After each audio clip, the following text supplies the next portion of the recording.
Detective Pikachu is such a weird idea for a film. It is to this day an anomaly, being the only feature-length live-action Pokémon project. Growing up on YouTube, I remember an era where Pokémon but live-action projects were all the rage. Hell, Smosh, for a time, was the biggest YouTube duo off of frankly cringe-inducing live-action Pokémon videos that as a child I absolutely loved.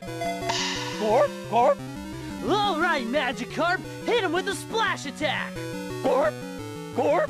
You know, when I was like 8 years old, but still. It was kind of part of our wider internet culture for a time to imagine the Pokemon world, but in real life. And this was the first attempt through official channels to do this, and to this day, the only attempt to make something like this come to fruition. For what it's worth, it's kind of a mixed bag. It's kind of like Revenge of the Sith or something. I know, I probably annoy you guys with my constant Star Wars content, but like, it has lots of cool stuff. It looks cool, but it's also absurdly stupid at its core, and at times kind of a mess. It also has some charm though, that keeps me from totally hating it. One anomaly about this film is multi-talented businessman movie star Ryan Reynolds doing his shtick in this film, dropping so many quips out of Pikachu's non-existent lips that it kind of pained me. Point is, I smelled this R stuff on those Apom when they attacked us yesterday. R? Bingo, la cucaracha.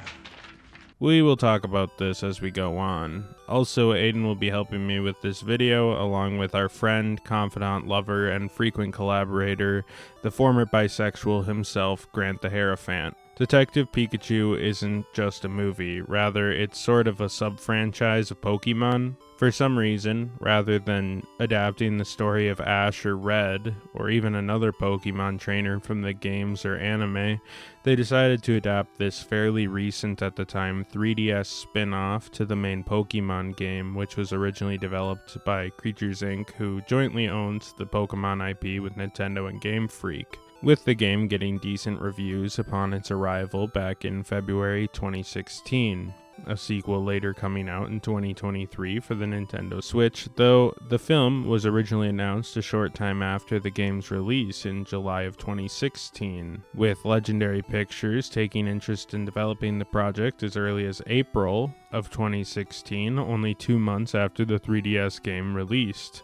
Though, as I stated, this project was Legendary's chance to make the first live-action Pokémon film, which, mind you, is a franchise that's grossed over $100 billion and far clears any other IP ever developed. I think the film pitch could have been Pikachu sitting in an empty room in live action for 2 hours and someone would have made it. This was a staggering opportunity for Legendary Pictures. Pokémon Company also brought on Toho to help with the Japanese-based development, you know, the studio behind Godzilla, which worked out since Legendary has had a working relationship with Toho since adopting Godzilla for the American audience back in 2014. You also can't discount the appeal for the Pokémon Company of the studio behind the Christopher Nolan Batman trilogy, Superman films, Godzilla, Jurassic World, and many other popular IPs taking on the Pokemon world, with the Titan studio Warner Brothers behind distribution in most regions, with Rob Letterman, a veteran director mostly working on DreamWorks projects, taking on directing duties,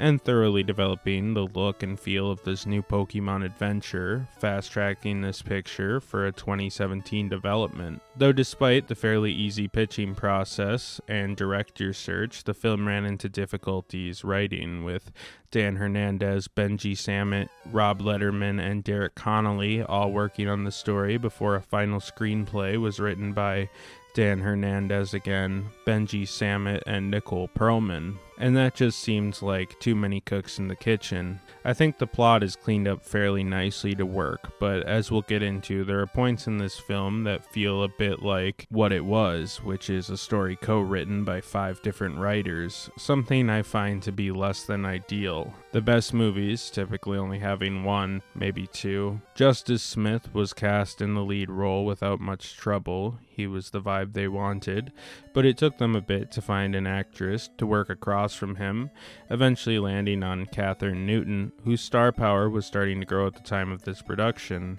most famously playing Cassie, Ant-Man's daughter, after this in that really bad third Ant-Man film. Surprised to see me? Yeah? It's the big guy. Finding a Pikachu was also controversial, at least for me. They wound up with Ryan Reynolds in late 2017, but they were kicking around names like Danny DeVito, Mark Wahlberg, Dwayne Johnson, and even Hugh Jackman. All people who were very famous at the time, aiming for star power for the Pikachu role over anything else, with Screen Crush and Honest Trailers' own John Bailey standing in on set to do the demo lines as well as some of the mocap work before Ryan Reynolds was shoddily pasted over.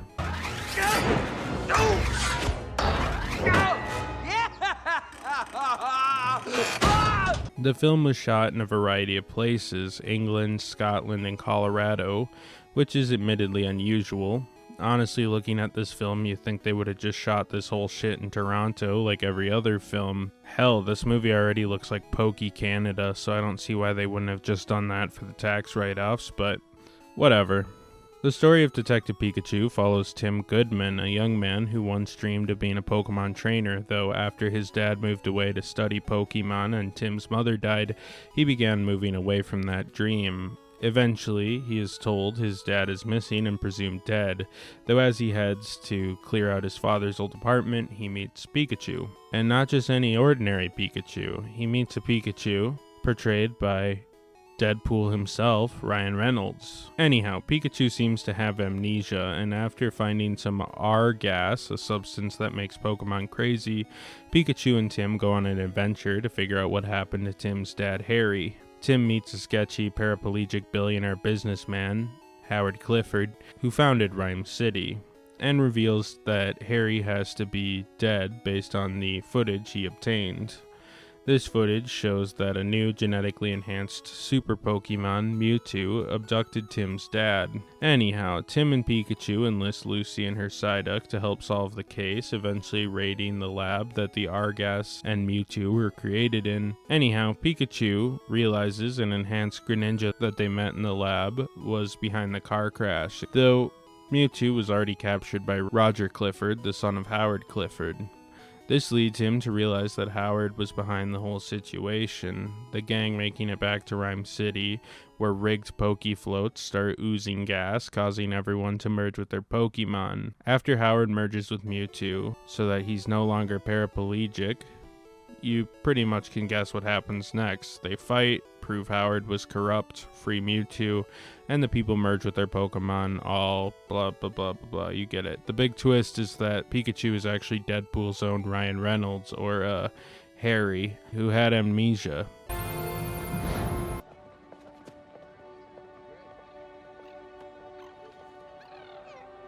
We find out the whole thing went down since Harry found Mewtwo and wanted to liberate him and throw a monkey wrench in Howard's plans, thus getting merged with Pikachu as a test, I guess, for the Argas plot. Okay, well that was the plot. Now it's time for Aidan, Pokemon guy, to talk about the Pokemon designs in this movie. The good, the bad, the uncanny.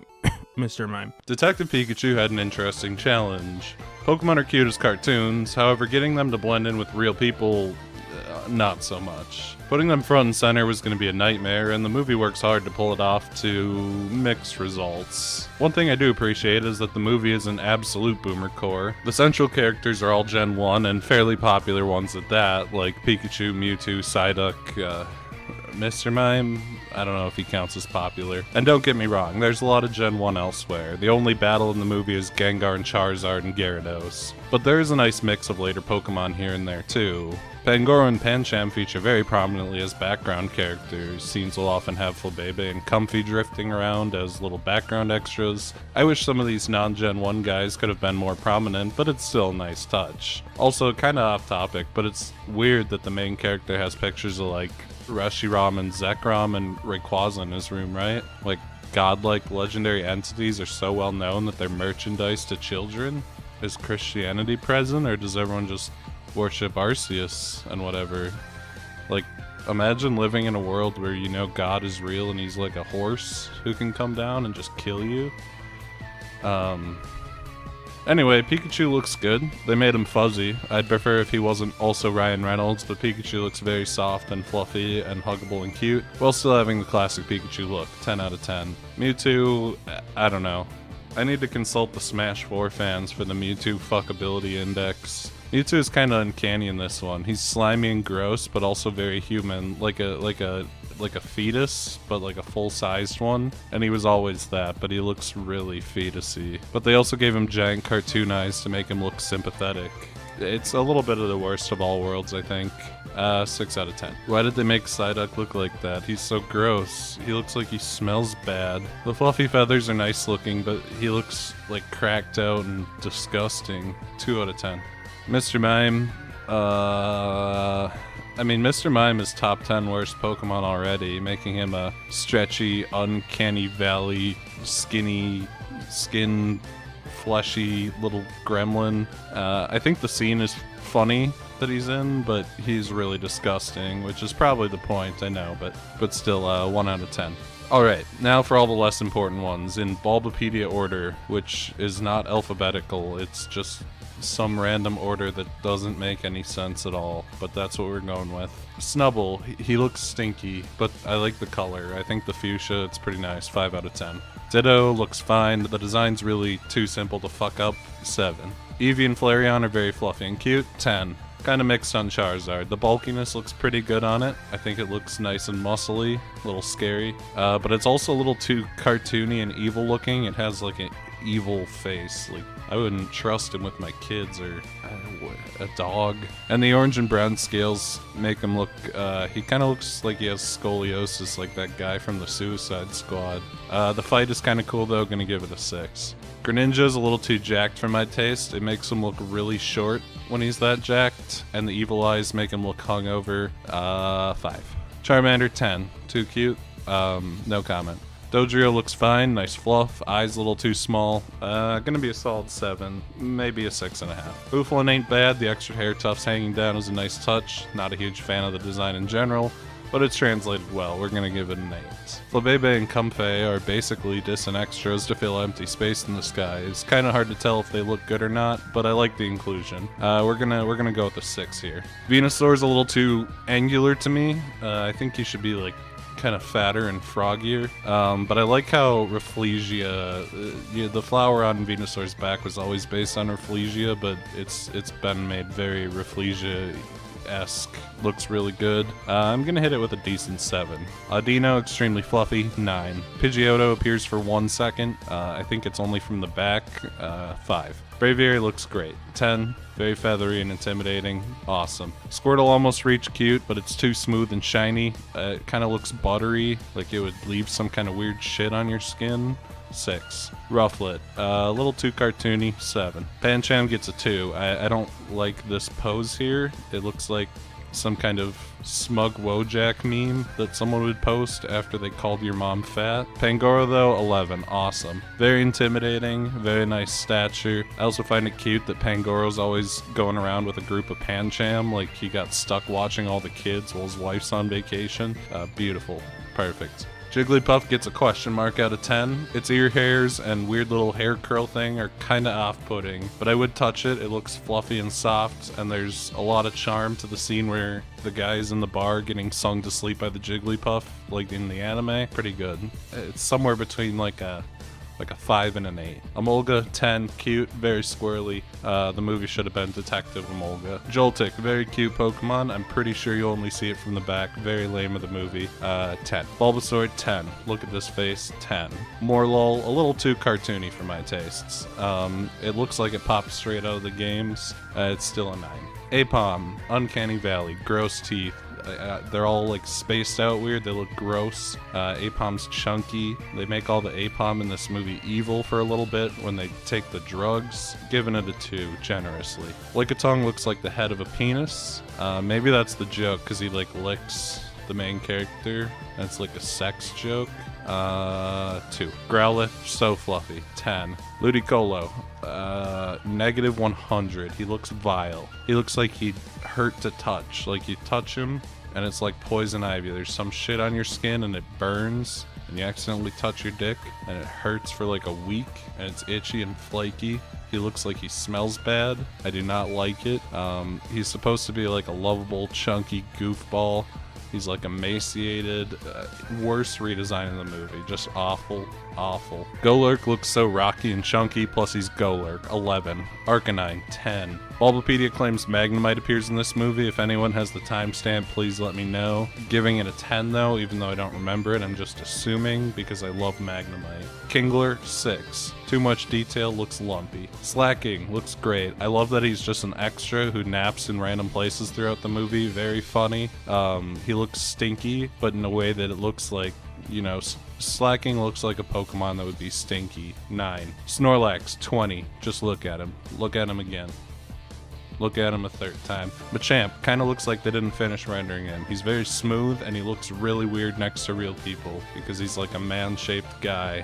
4. Pidgeot. Cute. 8. Loudred looks like claymation, not a negative, not a positive, but I don't like seeing him with his mouth closed. This is disgusting and should never happen. 5. Blastoise. 9. Haunter. I can't find a picture of this one either. I'm not sure if he's supposed to be in this movie. If he is, someone let me know. I'm giving him a 0 because Gengar, every single frame of him looks terrifying. You can just pause the movie at any time and it looks like a fucking joke. It looks like a meme. 0. Magikarp looks like a foreskin. 10. Unlike Charizard and Gengar, Gyarados actually looks badass. I would own one of these. I would ride it around.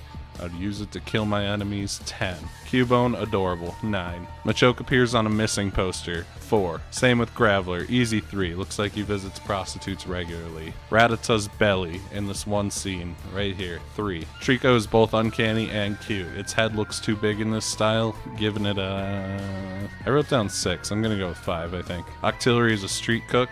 10. Purloin. 7. Too purple. Sneasel's too fluffy. Looks like a toy. Like a creepy toy. 6. Torterra is mountain size, which does kind of ruin the charm of it being like a tiny little bonsai tree island turtle, but I like how it looks and the scene is very cool visually. Probably the best part of the movie. 8. I didn't see Doduo. I can't find a picture of it online. I give it 1 more than whatever I gave Dodrio. I don't remember. I'm just assuming. Bulbapedia lists Graveler twice and nobody seems to have noticed. I give it the same rating the second time. Togepi, a little too cartoony. 6. Totodile, 11. Very goofy and cute. Fucking adorable. Perfect. That should be all of them, and some that I'm pretty sure don't actually show up in the movie, and if they do, I don't know where. And Graveler twice. All in all, could be worse. Average out whatever this number is and put it on screen. Back to you, Connor. Tim Goodman is affected by his estrangement from his father and the death of his mother, and as a result, threw his dream of being a Pokemon master on the back burner, starting the film unsuccessfully attempting to catch a Cubone at the behest of his friends, though that really doesn't work for him. Eventually, he's tasked with cleaning up for his seemingly deceased father. This changes as he connects with his father's Pikachu, who only he can hear, though it speaks in plain old English or, whatever your preferred language is on the DVD settings. Obviamente, ya he enfrentado a este tipo, así que lo haré otra vez. This kinship eventually reconnects Tim with Pokemon, and after the Pikachu ends up being his dad, also seemingly mends their formerly faulting relationship, realizing his dad was actually a pretty cool guy, despite, abandoning him as a child. It isn't super clean, though it's the story they chose to tell. Tim's arc is good enough as a closed-off man who makes a friend with Lucy and connects to Pokemon through Pikachu, which also helps him reconnect with his dad. It's pretty simple, kind of has those 3 core points, and I think it works well enough. I do sit there and wonder how Tim didn't recognize Pikachu's voice as his dad's, though. Really blows my bridge discovery out of the water. I'd like that, kid. Yeah, I'd like that very much. Perhaps he canonically heard a different voice, or perhaps he was gone long enough that Tim just forgot what his dad sounded like. I don't really know. I guess perhaps Ryan Reynolds was more of a deadbeat than the movie wanted to put on. Though at the time of his seeming demise, Deadpool's own Ryan Reynolds, Harry, was trying to fix their relationship, which was briefly mentioned, so I don't really know. I think this is just a weird thing needed to make the plot work and have the twist happen without having to have Pikachu be a different voice or having someone other than Ryan Reynolds be Pikachu. It also gives the hope for all of us dead dad enjoyers that our dad isn't really dead and is actually just a Pikachu after all. I'm not sure. I don't think my dad is a Pikachu, but after watching this movie, who knows? Anyhow. Pikachu, or Harry Goodman, as we eventually find out, is a Pokemon enjoyer who, after finding Mewtwo and attempting to stop Howard's evil plan to be able to walk again, gets amnesia and is merged into his Pikachu. I do kind of like the idea that Harry is solving his own disappearance, and at points, seemingly his murder. The mystery coming together fairly satisfyingly, though I will admit people start changing into Pokemon at the climax and it becomes fairly obvious where the mystery's going. Lucy is Tim's new friend, and she's a wannabe reporter who is tailed by an unhinged, though admittedly very, very cute Psyduck. Let me get this right. We're forced to listen to this spa music so your head doesn't explode and kill us all. Sadly, she's a bit undercooked, though I think her character is essential to Tim's larger arc of finally getting out there and opening back up to people. She's functional, but serves an important function, and I think Catherine Newton has a great rapport with Justice Smith, despite being on the back burner largely throughout the story of this film. Howard Clifford is our villain, and he's an evil paraplegic businessman hoping to create Mewtwo to gain the ultimate power, which is to walk. The transfer worked. My body is in the chair, but my mind is in Mewtwo. And to turn people into Pokemon too, I guess. And it's somewhat unclear what the endgame is besides getting a sweet new body and the most powerful Pokemon of all time. Though you would think, given his Arceus statues, he would realize that he is canonically not actually the strongest Pokemon ever, but, you know, whatever bro, it's fine. Mewtwo is a memorable Gen 1 Pokemon, so he has inflated importance in this plot, which is, you know, just the standard with Generation 1 Pokemon. Howard's Ditto is here. She's an underutilized henchman, but I think about the concept of Ditto being able to turn into whatever and the moral and ethical problems that would arrive from that through Ditto. Like, I feel like realistically Ditto would be illegal in this world. Like, you could have someone framed for crimes, you know, you could do some serious espionage, and obviously people can make their Ditto do disturbing things, like, tonally, Detective Pikachu tries to feel a bit like a mystery noir film, you know, like The Maltese Falcon or Chinatown. In fact, it's pretty much a Who Framed Roger Rabbit clone in some ways, but it doesn't always land on the noir feel. It feels like an influence scrubbed out during the shooting or perhaps during the script process. But you feel someone on the production wanted that, and honestly, that would have been very, very cool. But obviously it wasn't meant to be, since this was supposed to be a big blockbuster and the noir genre hasn't been popular in 80 years, so whatever. Tonally, it is much more in the vein of a 2019 franchise film, that is to say, an epic superhero climax, action and adventure, quips all over this film, and while I can say the tone was fun, I also just think the tone at its heart is so confused, since it's such an amalgamation of so much shit. I think they should have just picked a lane and stayed in it. I think a straight noir mystery could have been bold. I also think the final superhero battle could have been cut, and the conclusion could have just prevented the mystery, but, you know, this is a 2019 franchise film with a single Pokemon battle, so it had to have some action somewhere. I get why they did it. From a marketing perspective, I just think from a story perspective and a tone perspective, it kind of comes out of the blue. It's just a bit of everything and a whole lot of nothing at the end of the day. There isn't really a solid base here for the tone. Henry Jackman did the score for this film, and it actually has a really good range of sounds, and it lands at just the right place for the whimsical Pokemon adventure we got with this film. It feels right, and I actually think it's also a pretty strong score. It does a better job than the movie itself of being a detective film-inspired score, maintaining the Pokemon feel and having a bombastic neon vibe that we get with the set design from Rhyme City. It all just mixes those elements in so well. Pop singer Rita Ora and producer Kygon created a song, Carry On, for the film, which is what you'd expect. Mark Sanger and James Thomas edited this film, and it's really well put together. While I briefly mentioned the Pokemon battle scene, it's just such an amazingly edited sequence. The battle saw Loudred DJs, sweeping cameras, and really solid effects work. It's a whole lot of fun, and I think it showcases how bombastic and great the editing could be in a movie like this.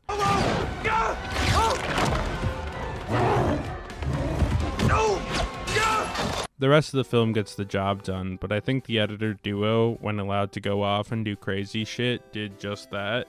So I personally love the editing work on that underground Pokemon fight scene. John Matheson did cinematography, and he's pretty prolific, working on projects like the Gladiator films with Ridley Scott, Phantom of the Opera with Joel Schumacher, X-Men First Class, Doctor Strange Multiverse of Madness, and most recently, the newest Jurassic World film. Honestly though, I'm not in love with the cinematography here. The world design of Neo-Toronto, Rhyme City, is pretty good, and the lighting is pretty good as well.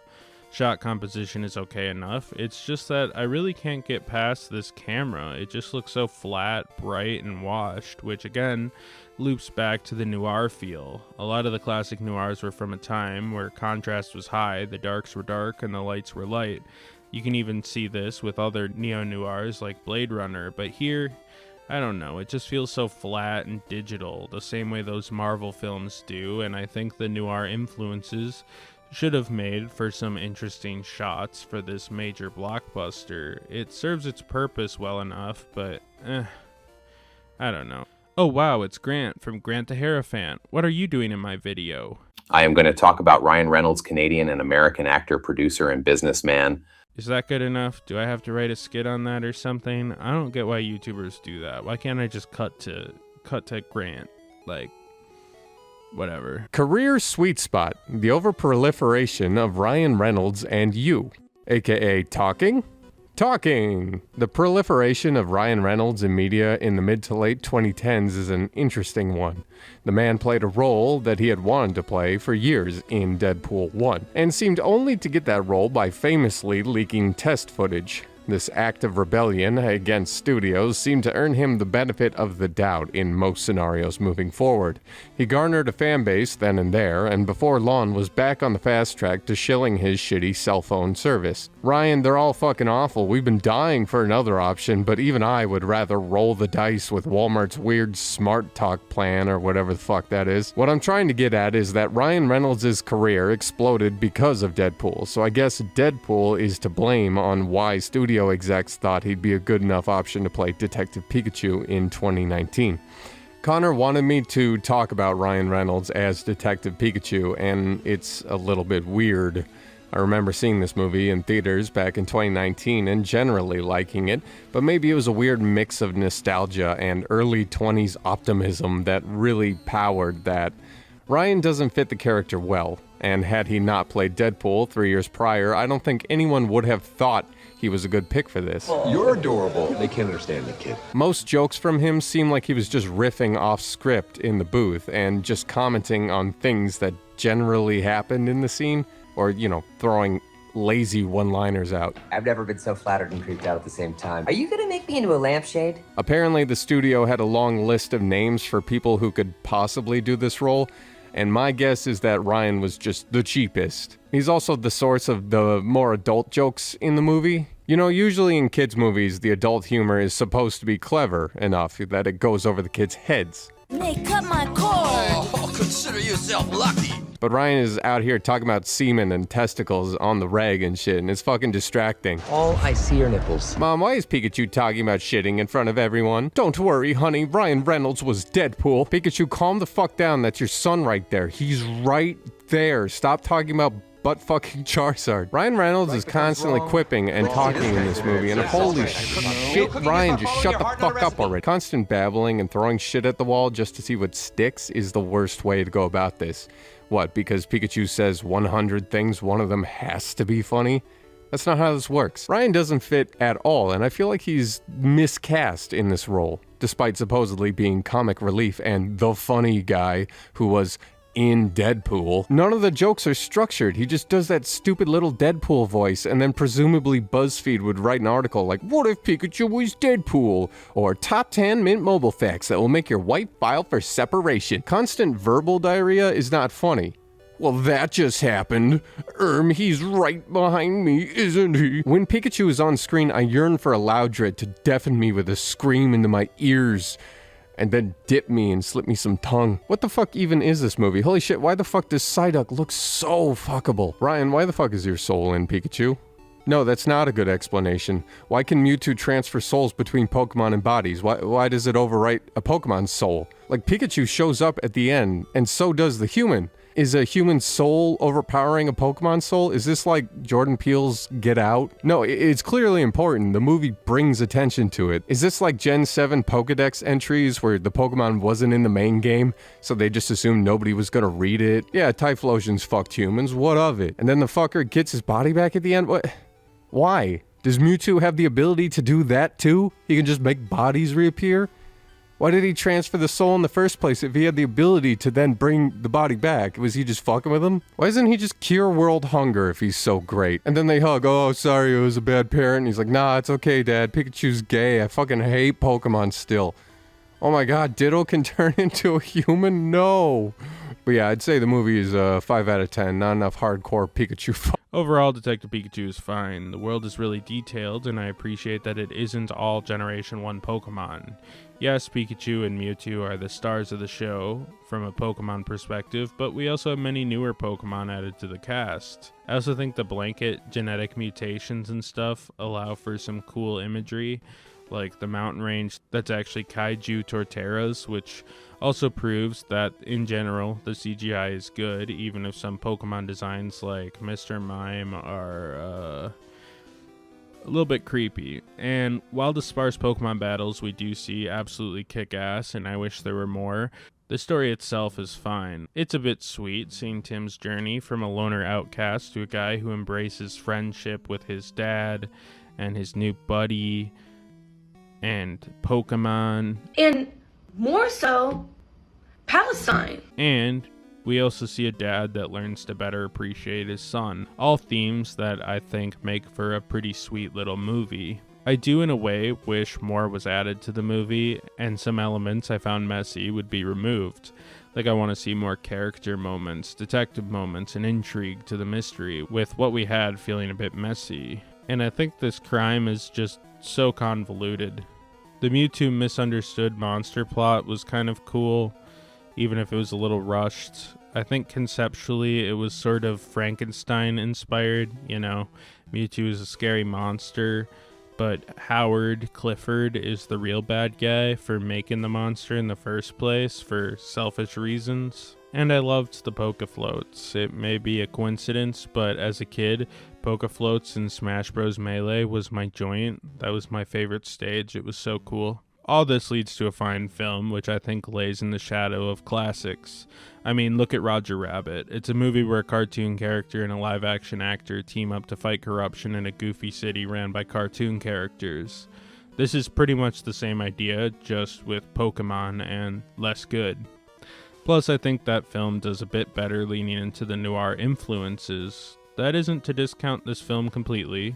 Seeing Pokemon in live action is cool, and the characters have some charms, but you're getting a mystery more comparable to Scooby-Doo than the Maltese Falcon.